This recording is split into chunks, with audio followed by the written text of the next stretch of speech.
हजरात, बड़ी खबर आ रही है। अमेरिकी देश में भगदड़ मच गई है। मैं बताना चाह रहा हूं कि इन पिछले 2-1 घंटे के अंदर बहुत चीजें बिगड़ चुकी हैं। सबसे बड़ी बात, अमेरिका ने तुरंत प्रभाव से कहा है कि कतर के अंदर जो हमारा अमेरिका का बेस है, अमेरिकी बेस जो हमारा बेस है, खाली करो फटाफट। जी हाँ, अधिकारियों से कह दिया है, अपनी सेना से कह दिया है, क्योंकि ईरान ने सीधा कहा है कि मिडिल ईस्ट में जितने भी अमेरिका के हैं वे सब पर हमला करेंगे। तो दोस्तों, अमेरिका ने सबसे पहले, रिपोर्ट आपकी स्क्रीन पर है, जो कतर के अंदर अमेरिका का बेस है उसे खाली करने का आदेश दे दिया है। दूसरी बड़ी बात, भारत से बड़ी बात दोस्तों, रिपोर्ट आपके सामने, भारत ने खुल्लम खुल्ला एडवाइजरी दूसरी बार जारी की है और कह दिया है जो भारतीय भारत आ सकते हैं तुरंत ईरान छोड़ दे, और जो ईरान के लिए ट्रैवल करने वाले हैं वो ईरान की यात्रा अपनी रद्द कर दें। तो आप समझ सकते हैं मैटर कितना गंभीर हो गया है।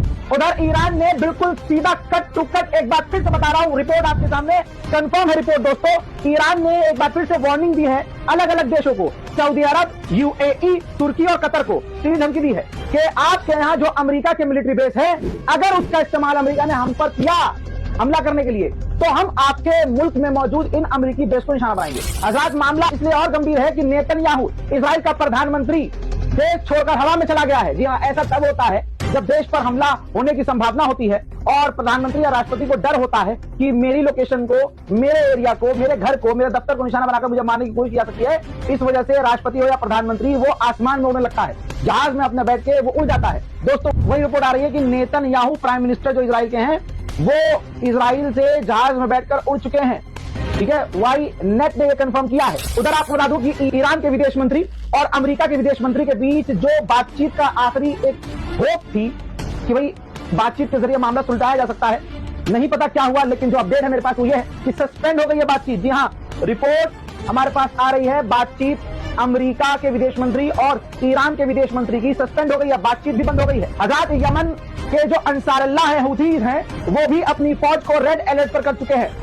ईरान का साथ देने के लिए यमन के हुथीज तैयार हैं। हजरात, वहीं रशिया का एक कार्गो जहाज, खास करके IL-76 कार्गो जहाज है, ये तेहरान में कुछ घंटे पहले लैंड हो चुका है। पिछले 48 घंटे में ये 5वां कार्गो जहाज है। ये वो 5वां जहाज है जो तेहरान में उतर चुका है 48 घंटे में, और ये जहाज हथियार ले जाने में सक्षम है। खास करके हथियार ले जाया जाता है, ट्रांसपोर्ट किया जाता है। दुनिया का सबसे बड़ा अमेरिकी मीडिया रॉयटर्स, उसने कहा है इतना कुछ होने के बाद भी, रिपोर्ट आपकी स्क्रीन पर, अल्लाह अकबर, इतना कुछ होने के बाद भी, अमेरिकी मीडिया कह रहा है, इतना होने के बाद भी ईरान की जो सुप्रीम लीडर की लीडरशिप है वो टस से मस नहीं हुई है, रिजीम जरा सी भी नहीं हिली है, क्योंकि IRGC ईरान की और बासित जो वहां का ग्रुप है, सिक्योरिटी ग्रुप, ये दोनों ईरान के सुप्रीम लीडर के लिए लॉयल है।